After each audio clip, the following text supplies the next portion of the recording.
Un peuple fort, un royaume qui fut un temps un empire, une civilisation raffinée. Autant de vérités qui définissent l'Espagne sans la résumer. Ce pays fut marqué par des influences toujours variées, qui lui forgèrent un visage original. Déjà, au temps des brillants royaumes musulmans qui rayonnent sur la terre d'Al-Andalus, l'Andalousie des mosquées et des palais. Puis, lors de la reconquête chrétienne, qui unifie peu à peu le pays et change les arts. Ensuite, sous l'impulsion des grandes découvertes qui amènent 1000 richesses et qui bâtissent 1000 merveilles. Et enfin, sous les règnes de Charles Quint et de Philippe II, qui achèvent de faire de l'Espagne la première puissance du monde chrétien. Le royaume d'Espagne n'aura jamais cessé d'écrire dans sa pierre sa formidable épopée.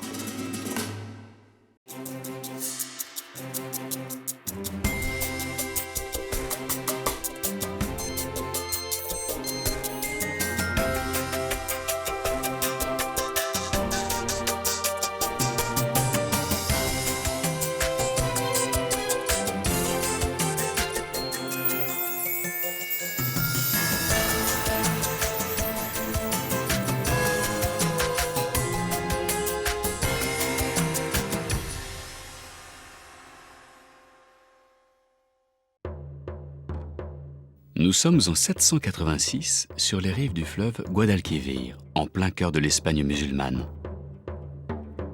C'est le pays d'Al-Andalus. À cette date, voilà déjà 30 ans que la dynastie des Omeyyades s'est emparée de la ville de Cordoue et en a fait la capitale de son émirat.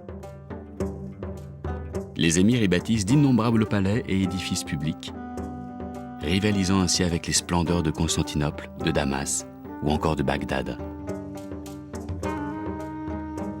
Ils pratiquent également une grande tolérance religieuse.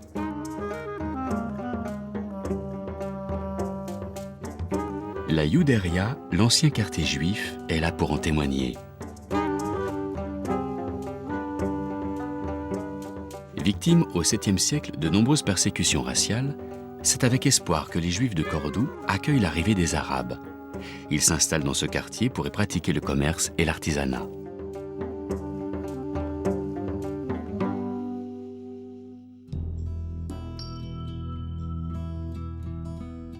Sous les Omeyyades, les Juifs cordouans sont devenus un groupe économiquement et intellectuellement puissant. Ils contribuent alors beaucoup à la prospérité de la ville. En témoigne la richesse de la petite synagogue, décorée de stucs qui mélangent inscriptions hébraïques et motifs géométriques.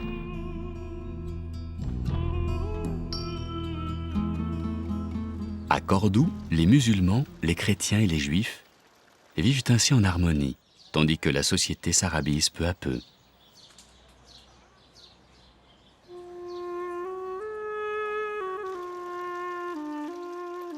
On compose des jardins comme dans la plus pure tradition arabe. Palmiers, cyprès, orangers entourent les bassins et les fontaines. L'eau y est source de vie et de pouvoir. Dans ce cadre paradisiaque, s'épanouit une cour brillante, centre des lettres, des sciences et des arts. Pour y affirmer sa puissance, Abd al-Rahman, le premier émir de Cordoue, met en chantier une mosquée dès 785. Il la rêve aussi vaste que la grande mosquée de Damas, aussi somptueuse que le dôme du Rocher à Jérusalem. D'une superficie totale de 24 000 m², la Mesquita devient le sanctuaire le plus important de tout l'islam occidental. À l'intérieur, la salle de prière est une véritable forêt de colonnes, infinie. Elles sont des centaines de granit, de jaspe et autres marbres précieux à soutenir l'édifice. On s'y rend pour prier collectivement, prosterné, les yeux tournés vers le mihrab, indiquant la direction de la mosquée sacrée de la Mecque. Au cours des siècles, les émirs qui se succèdent l'agrandissent et la transforment maintes fois, jusqu'à ce que le califat de Cordoue disparaisse sous les coups de la reconquête chrétienne. En 1236, la ville se rend à Ferdinand III de Castille. Après l'édification d'une première chapelle chrétienne en 1371, on entame en 1523 le remaniement complet de l'édifice. La grande mosquée se transforme alors peu à peu en cathédrale.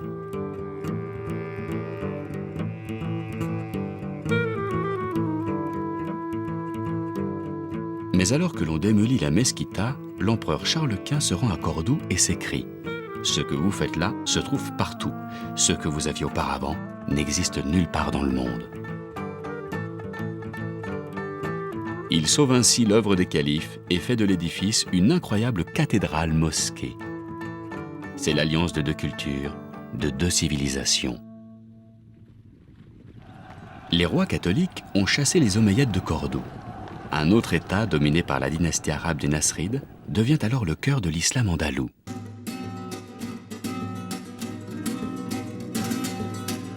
Nous sommes à Grenade, capitale du nouvel émirat. La ville accueille la population civile fuyant l'avancée des chrétiens.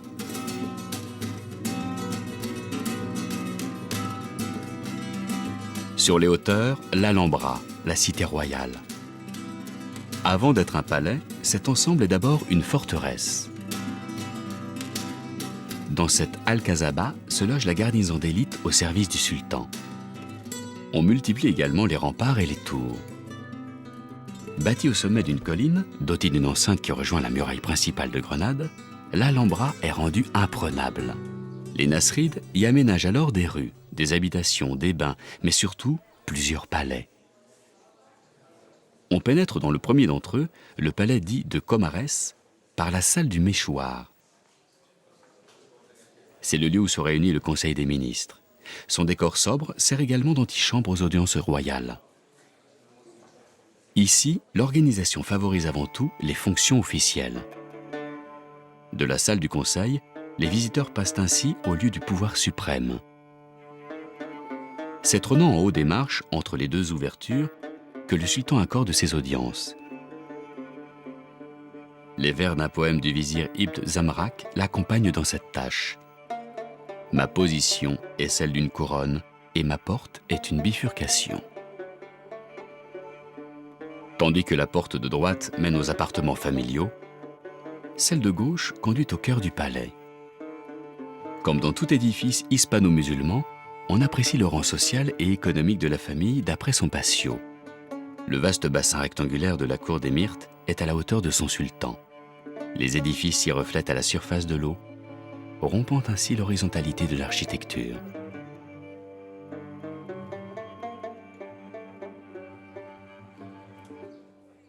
De là, il accède à la grande salle des ambassadeurs, aux parois entièrement décorées.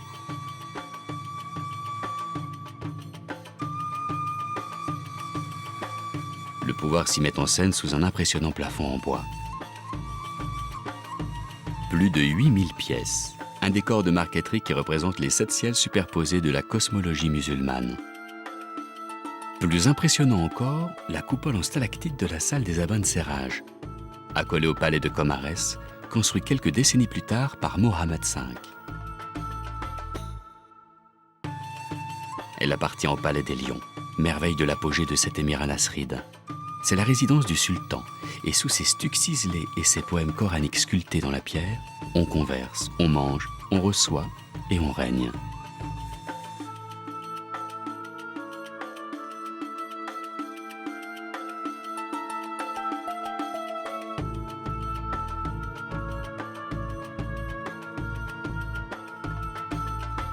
Et lorsque le sultan et ses proches partent chercher l'ombre et la fraîcheur, ils ne vont pas bien loin. Sur l'autre versant de la colline se trouve la résidence d'été du généralif. Les palais y sont édifiés autour de jardins, de fontaines et de bassins. Ici, l'eau est précieuse et on la fait venir de loin.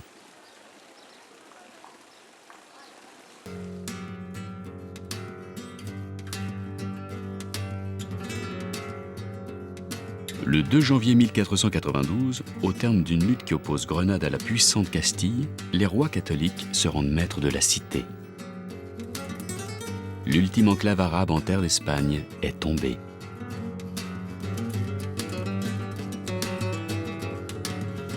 Dès 1526, l'empereur Charles Quint y fait bâtir un palais, comme pour mieux proclamer le triomphe de l'harmonie chrétienne. On représente une certaine idée de l'Empire, en revenant aux sources de la civilisation, Rome et Athènes.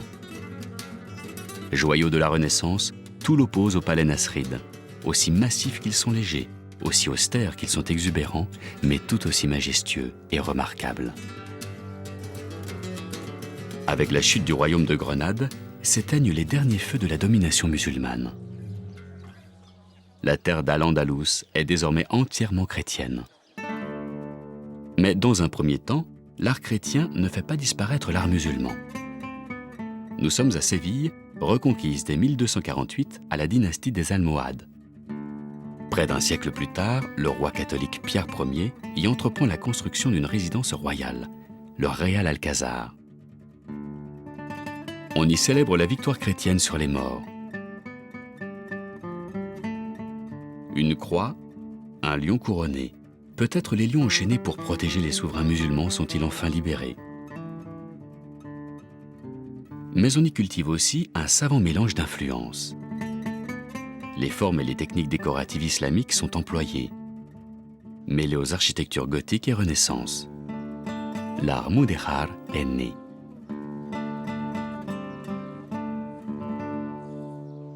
Comme dans tous les palais musulmans, les jardins y composent une représentation terrestre du paradis. Par la suite, les rois catholiques les aménagent, et les grandes découvertes y ajoutent de nombreuses essences rapportées d'expéditions lointaines.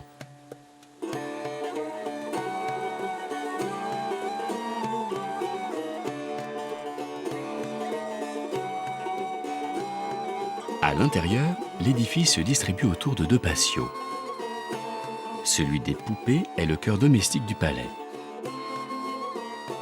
Ses chambres et ses couloirs y sont consacrés à la vie familiale.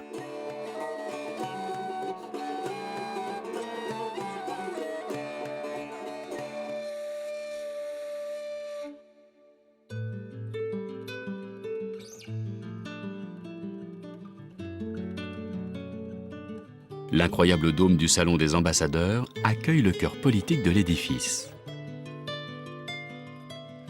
Autrefois salle du trône des sultans, les souverains catholiques continuent d'y accorder des audiences.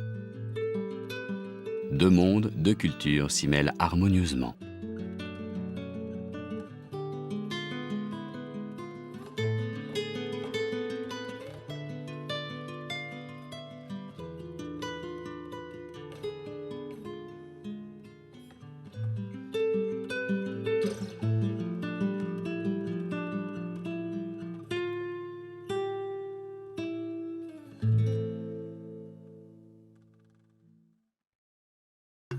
Accolé à cette salle de prestige, un magnifique patio où se poursuit la vie officielle. Ce patio des demoiselles est l'âme du palais. On y organise les grandes réceptions, les rencontres entre princes et califes, sultans et rois.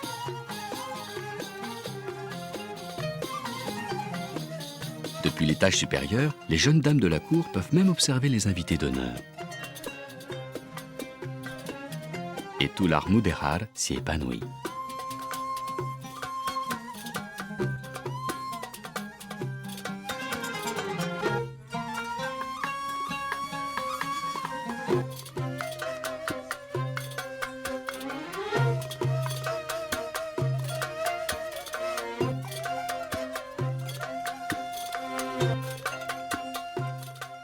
Par la suite, on aménage l'Alcázar dans un style plus classique. Comme à l'Alhambra, l'empereur Charles Quint y marque les lieux de son empreinte. Dans ses appartements, les tapisseries y relatent l'épopée de la monarchie espagnole, de la Grande Reconquête à la découverte de contrées lointaines.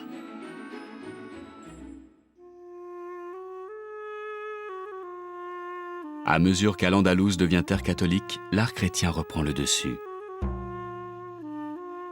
1401, l'édification d'une cathédrale commence sur le site de l'ancienne mosquée. Un seul mot d'ordre: bâtissons une église si grande que ceux qui la verront penseront que nous étions fous. 130 mètres de long, 76 mètres de large. C'est alors le plus grand édifice gothique d'Europe.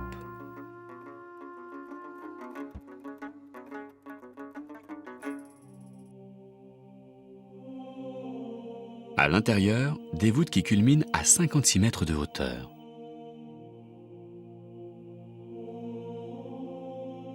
Un retable sculpté durant près d'un siècle pour représenter 44 scènes de la vie du Christ et de la Vierge.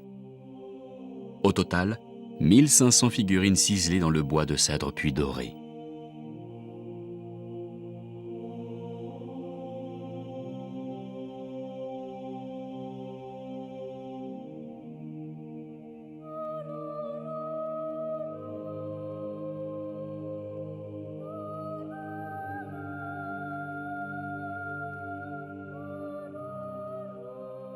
Tout dans cette cathédrale est démesuré, grandiose, célébrant le triomphe de la foi catholique.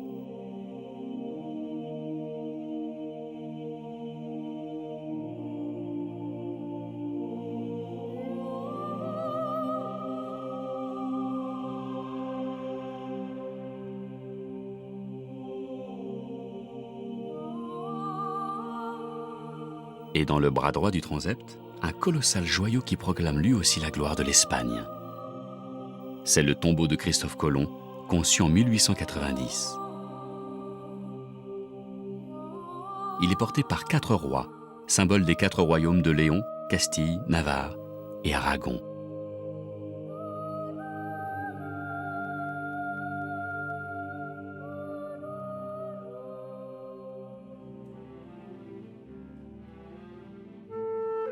Au cours de ces 4 voyages, accomplis entre 1492 et 1504, Christophe Colomb a ouvert le chemin du Nouveau Monde. Le souvenir de ces expéditions est précieusement gardé au cœur du bâtiment des Archives des Indes.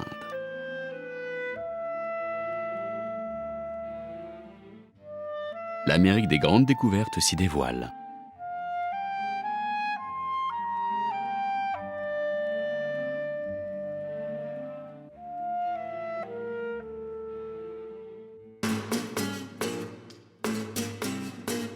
Avec ses conquêtes, c'est le temps de l'Empire espagnol riche et puissant qui s'ouvre. La sacristie de la cathédrale de Séville est un hymne à cette fortune. Ostensoirs massifs, couronnes, reliquaires, croix incrustées de pierres précieuses y célèbrent l'âge d'or de l'Espagne.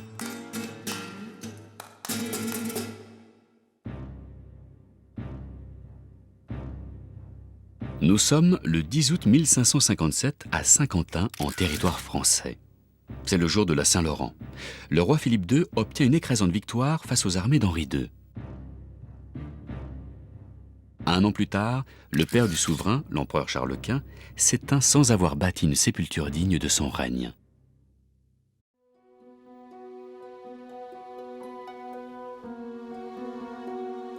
Ces 2 événements vont décider le roi à édifier au nord-ouest de Madrid un monument inhabituel. Ce sera Saint-Laurent de l'Escorial, un véritable palais-monastère. Commencé en 1563, les travaux donnent naissance à un gigantesque édifice en à peine 22 ans. On le dote de 400 dépendances, de 1200 portes et de 2600 fenêtres.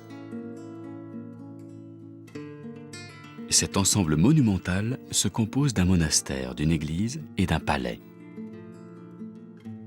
Outre les armoiries royales, le bâtiment se pare du symbole de la grille.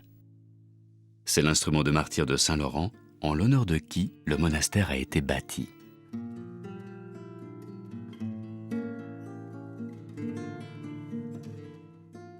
Le plan de l'édifice reproduit lui-même la forme d'un grille, le manche étant symbolisé par les appartements de Philippe II.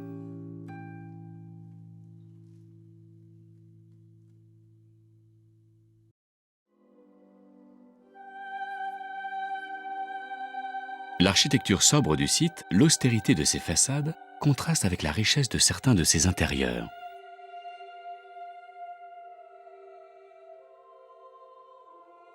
À l'origine, seuls les membres de l'aristocratie étaient autorisés à entrer dans la basilique. Les autres devaient se contenter d'apercevoir ou d'admirer ces trésors de loin, sans dépasser le vestibule.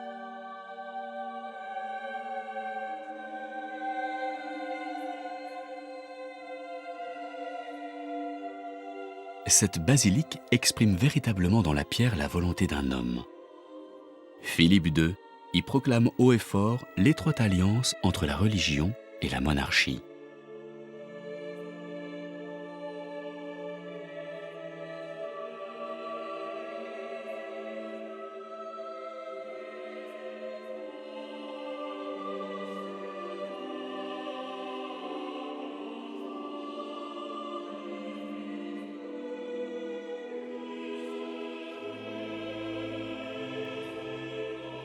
Le souverain de l'Escorial n'a alors plus rien à voir avec le prince héritier, avide de plaisir.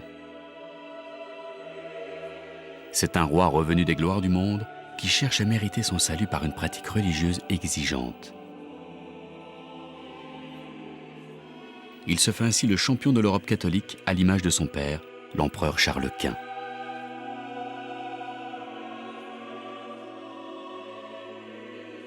Dans l'intimité de l'oratoire royal, les deux hommes en prière, accompagnés de leurs proches, se font face. Et dissimulée sous le cénotaphe du souverain, une petite porte. Elle donne sur la chambre du roi et lui permet d'assister à l'office depuis son lit. C'est là qu'il meurt en 1598, alors âgé de 71 ans. Il rejoint alors son père dans le Panthéon royal, bâti juste sous le chœur de la basilique. Décoré de marbre noir, de jaspe rouge et de bronze doré, Philippe II l'a conçu pour accueillir sa dynastie. On y affirme ainsi la naissance d'un État moderne, doté d'une religion unique, d'une capitale, Madrid, et d'un panthéon.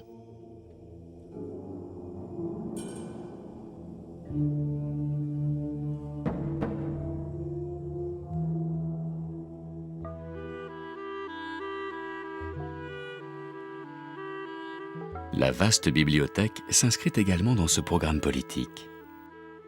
C'est la première bibliothèque publique d'Espagne patronnée par la monarchie. Elle abrite plus de 40 000 ouvrages.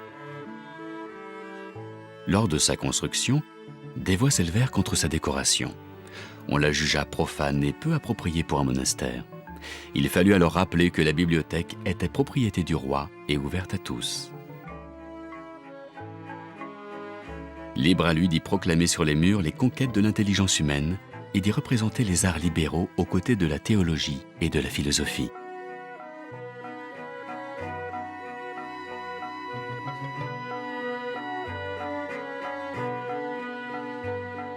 Le palais monastère de l'Escorial est bien à l'image d'un homme, un souverain qui en fit la réalisation parfaite des idéaux de la monarchie catholique.